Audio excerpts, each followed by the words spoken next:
ಆರ್ಯವೈಶ್ಯ ಶ್ರೀರಾಮ ಸಹಕಾರ ಸಂಘ ಇದರ ಶತಮಾನೋತ್ಸವ ಸಂಭ್ರಮದಲ್ಲಿ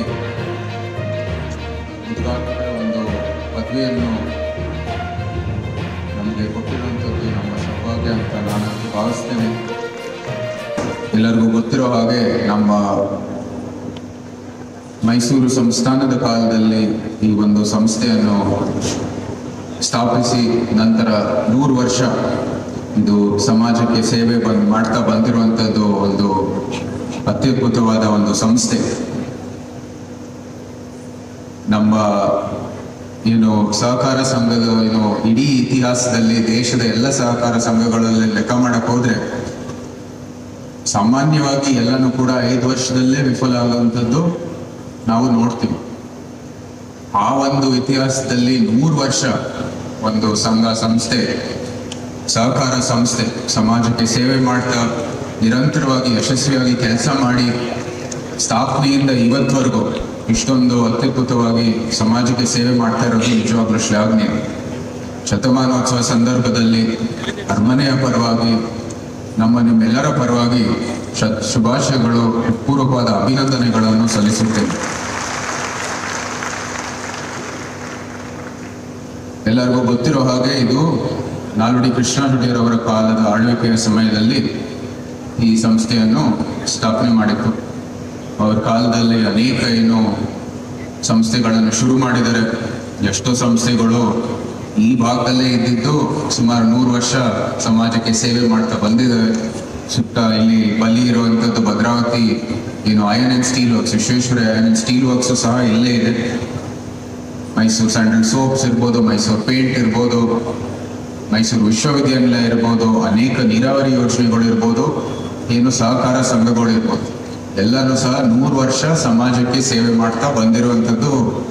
ನಮ್ಮ ಸಂಸ್ಥಾನದಲ್ಲಿ ಒಳ್ಳೆ ನಾಯಕತ್ವ ಇರ್ಬೋದು, ಅಂದಿನ ಕಾಲದ ದಿವಾನರು ಇರ್ಬೋದು, ಅಂದಿನ ಕಾಲದಲ್ಲಿ ಪ್ರಜೆಗಳು ಇರ್ಬೋದು, ಎಲ್ಲರೂ ಜೊತೆಗೆ ಒಂದು ರೀತಿ ಅವರ ಒಂದು ಸಹಕಾರದೊಂದಿಗೆ ಇದೆಲ್ಲ ಯಶಸ್ವಿ ಆಗುತ್ತೆ. ಯಾಕಂದ್ರೆ ಅಂದಿನ ಕಾಲದಲ್ಲಿ ಇಡೀ ಸಮಾಜವು ಅವ್ರಿಗೆ ಒಂದು ಪ್ರಥಮ ತತ್ವ ಇದ್ದಿದ್ದು, ನಾವು ಏನೇ ಶುರು ಮಾಡಿದ್ರು ಸಹ ಅದು ಬರೀ ಇವತ್ತು ನಾಳೆಗಲ್ಲ, ನಮ್ಮ ಮುಂಬರೋ ಪೀಳಿಗೆಗೂ ಕೂಡ ಅದು ಸಹಾಯ ಆಗಬೇಕು ಅಂತ ಆ ನಿಟ್ಟಿನಲ್ಲಿ ಅವರು ಕೆಲಸವನ್ನು ಮಾಡಿದರು. ಅದಕ್ಕೆ ಸಾಕ್ಷಿ ಇರೋದು ಇವತ್ತಿನ ಕಾರ್ಯಕ್ರಮ.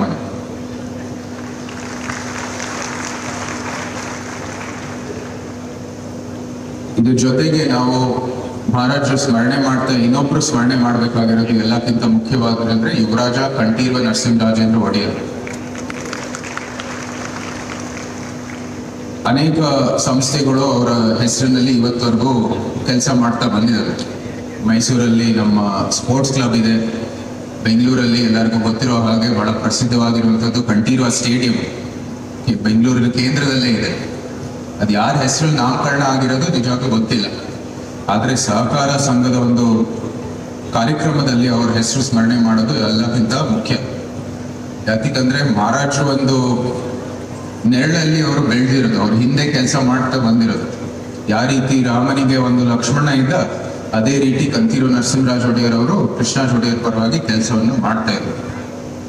ಆದ್ರೆ ಅವರು ಉತ್ತಮವಾದಂತ ಸೇವೆ ಇದ್ದಿದ್ದು ಈ ಸಹಕಾರಿ ಸಂಘಗಳಲ್ಲಿ. ಅದಕ್ಕೆ ಎಷ್ಟೋ ಸಹಕಾರ ಸಂಘಗಳನ್ನು ಒಂದು ಪ್ರೋತ್ಸಾಹ ಕೊಟ್ಟು ಅವರು ಈ ಸಹಕಾರ ಸಂಘದ ಒಂದು ಕಾನ್ಫರೆನ್ಸ್ಗಳು, ಸಮಾವೇಶಗಳನ್ನು ಕೂಡ ಅವರು ಶುರು ಮಾಡಿದ್ರು 1919ರಲ್ಲಿ. ಆವಾಗಿಂದ ಇವತ್ತವರೆಗೂ ಆ ಕೋಆಪರೇಟಿವ್ ಸೊಸೈಟೀಸ್ ವತಿಯಿಂದ ಬರೀ ಕೃಷಿ ಅಲ್ಲ, ಕೈಗಾರಿಕೆ ಅಲ್ಲ, ಅನೇಕ ಸಂಘ ಸಂಸ್ಥೆಗಳಿಗೂ ಕೂಡ ಇಂಥ ಕ್ರೆಡಿಟ್ ಕೊಡುವಂಥ ಕೆಲಸದಲ್ಲಿ ಅವರು ಬಹಳ ದೊಡ್ಡ ಪಾತ್ರ ಇತ್ತು. ಸೊ ಅವ್ರನ್ನೂ ಸಹ ಇವತ್ತು ಸ್ಮರಣೆ ಮಾಡ್ತಾ ಯುವರಾಜ ಕಂಠೀರವ ನರಸಿಂಹರಾಜ ಒಡೆಯರ್ ಅವರು, ನಾಲ್ವಡಿ ಕೃಷ್ಣರಾಜ ಒಡೆಯರ್ ಅವರು ಎಲ್ಲಕ್ಕಿಂತ ಮುಖ್ಯವಾಗಿ ಹೌದು ಮಹಾರಾಜರ ಕಾಲದಲ್ಲಿ ಒಂದು ರೀತಿ ಈ ಸಂಸ್ಥೆಗೆ ಬೀಜ ನೆಟ್ಟಿರ್ಬೋದು, ಆದರೆ ಈ ಸಂಸ್ಥೆಯ ಸಂಸ್ಥಾಪಕರು ಮತ್ತು ಆಗಿನ ಕಾಲದಿಂದ ಇವತ್ತವರೆಗೂ ಅನೇಕ ನಿರ್ದೇಶಕರು ಇರ್ಬೋದು, ಮುಖ್ಯಸ್ಥರು ಇರ್ಬೋದು, ಸಂಸ್ಥೆಗೆ ಅನೇಕ ಸದಸ್ಯರು ಇರ್ಬೋದು, ಎಲ್ಲರೂ ಕೂಡ ಇದಕ್ಕೆ ಒಂದು ದೊಡ್ಡ ಸಹಾಯ ಕೊಟ್ಟು ಇದು ಒಂದು ಮಗು ತರ ಬೆಳೆದು ಇವತ್ತವರೆಗೂ ಅದಕ್ಕೆ ಒಂದು ಪ್ರೋತ್ಸಾಹ ಕೊಟ್ಟು ಬಂದಿದ್ದಾರೆ. ಅವರೆಲ್ಲರಿಗೂ ಕೂಡ ನಾನು ಹೃತ್ಪೂರ್ವಕವಾದ ಗೌರವವನ್ನು ಸಲ್ಲಿಸುತ್ತೇನೆ. ಈ ಒಂದು ಸಂದರ್ಭದಲ್ಲಿ ಶತಮಾನೋತ್ಸವ ಅಂದ್ರೆ 100 ವರ್ಷ, ಅನೇಕರ ಒಂದು ದೊಡ್ಡ ಪಾತ್ರ ಇರುತ್ತೆ, ಕೊಡುಗೆ ಇರುತ್ತೆ.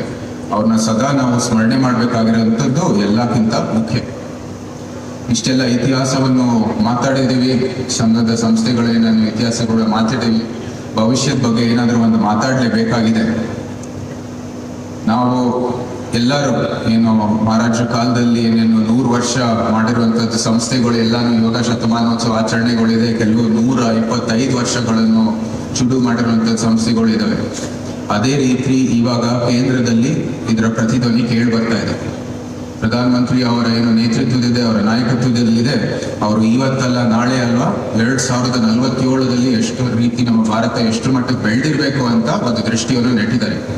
ಅವರ ಕನಸು ಈ ವಿಕಸಿತ ಭಾರತ. ಅದರಲ್ಲಿ ಒಂದು ಬಲಿಷ್ಠವಾದ ಸ್ತಂಭ ಅಂತ ಹೇಳಿದ್ರೆ ಈ ಸಹಕಾರ ಸಂಘಗಳು. ಆಗ್ಲೇ ಹೇಳಿದ್ದಾರೆ, ಈ ನ್ಯಾಷನಲ್ ಕೋಆಪರೇಟಿವ್ ಪಾಲಿಸಿ ಏನಿದೆ ಅದು ಬರೋ ತಿಂಗಳಲ್ಲಿ ಅದರ ಒಂದು ಉದ್ಘಾಟನೆ ಆಗುತ್ತೆ. 2029 ಒಳಗಡೆ ಪ್ರತಿಯೊಂದು ಗ್ರಾಮ ಪಂಚಾಯತ್ ಸಹ ಒಂದು ಕೋಆಪರೇಟಿವ್ ಸೊಸೈಟಿ ಇರಬೇಕು ಅಂತ ಅವರ ದೃಷ್ಟಿಗಳು. ಇದಕ್ಕೆ ಒಂದು ಉತ್ತಮವಾದ ಪ್ರೋತ್ಸಾಹವನ್ನು ಕೊಡಬೇಕಾಗಿದೆ ಕೂಡ.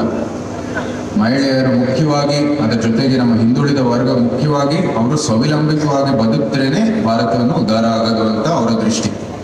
ಇದಕ್ಕಾಗಿ ಈ ಸಹಕಾರ ಸಂಘಗಳಿಗೆ ಒಂದು ಉತ್ತಮವಾದ ಪ್ರೋತ್ಸಾಹವನ್ನು ಕೊಡ್ತಾ ಇದ್ದಾರೆ. ಅದರ ಮೂಲಕ ನಾವೆಲ್ಲರೂ ಸ್ವಾವಲಂಬಿತವಾಗಿ ಬದುಕುವಂಥದ್ದು ಕೆಲಸವನ್ನು ಮಾಡ್ತಾ ಇದ್ದಾರೆ. ಅದರ ಮೂಲಕ ಈ ವಿಕಸಿತ ಭಾರತವನ್ನು ಯಶಸ್ವಿಯಾಗುತ್ತೆ ಅಂತ ಅವರ ದೃಷ್ಟಿ ಮತ್ತು ಆ ರೀತಿಯನ್ನು ಕೆಲಸವನ್ನು ಮಾಡ್ತಾ ಇದ್ದಾರೆ. ನಾವು ಸಹ ಇದೆಲ್ಲರಿಗೂ ಕೈ ಜೋಡಿಸ್ಬೇಕಾಗಿದೆ. ಅದಕ್ಕಂದ್ರೆ ನಿಜಕ್ಕೂ ನೋಡಕ್ ಹೋದ್ರೆ ಮೈಸೂರು ಅರಸರ ಪ್ರತಿಧ್ವನಿ ಏನು ಹಳೆ ಮೈಸೂರಲ್ಲಿ ಏನು ಕೆಲಸ ಮಾಡಿದ್ರು, ಈ 100 ವರ್ಷ ಕಾಲ ಒಂದು ಸಂಘ ಸಂಸ್ಥೆ ಇರ್ಬೋದು, ಅನೇಕ ಇನ್ಸ್ಟಿಟ್ಯೂಷನ್ಗಳು ಇರ್ಬೋದು, ಅದು ಕೆಲಸ ಮಾಡಿದ್ದಾರೆ. ಅದೇ ರೀತಿ ಪ್ರಧಾನಮಂತ್ರಿಯವರು ಇಡೀ ಭಾರತಕ್ಕೆ ಅವರು ಒಂದು ದೃಷ್ಟಿಯನ್ನು ನೆಟ್ಟಿದ್ದಾರೆ.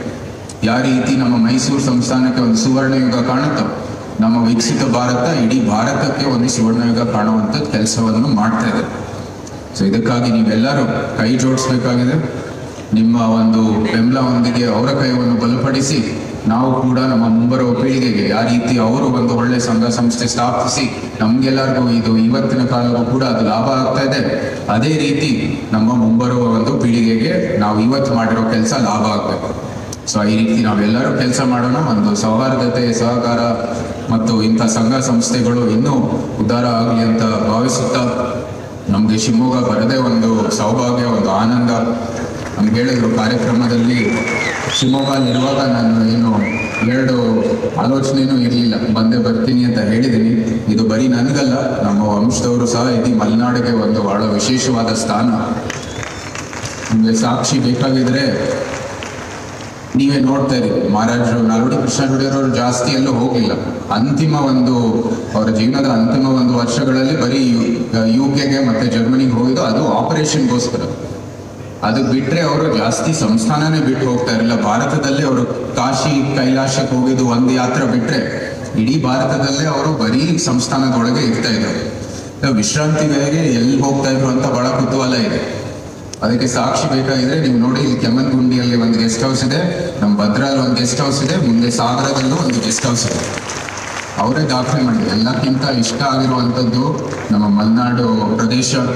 ಇಲ್ಲಿರುವಂಥದ್ದು ನಿಜವಾಗ್ಲೂ ನೀವೆಲ್ಲರೂ ಇಲ್ಲಿ ಹುಟ್ಟಿರೋದು, ಬದುಕ್ತಾ ಇರೋದು ನಿಜವಾಗ್ಲೂ ನನಗಂತೂ ಪುಣ್ಯವಂತರು ಅಂತ ಅನಿಸುತ್ತೆ ನನಗೆ. ಅದ್ರ ಜೊತೆ ನಮಗೂ ಕೂಡ ಒಂದು ವಾತಾವರಣ ನಮ್ಮ ಜೊತೆ ಹಂಚ್ಕೊಳ್ತಾ ಇರೋದು ನನ್ನ ಸೌಭಾಗ್ಯ ಅಂತ ಹೇಳ್ತಾ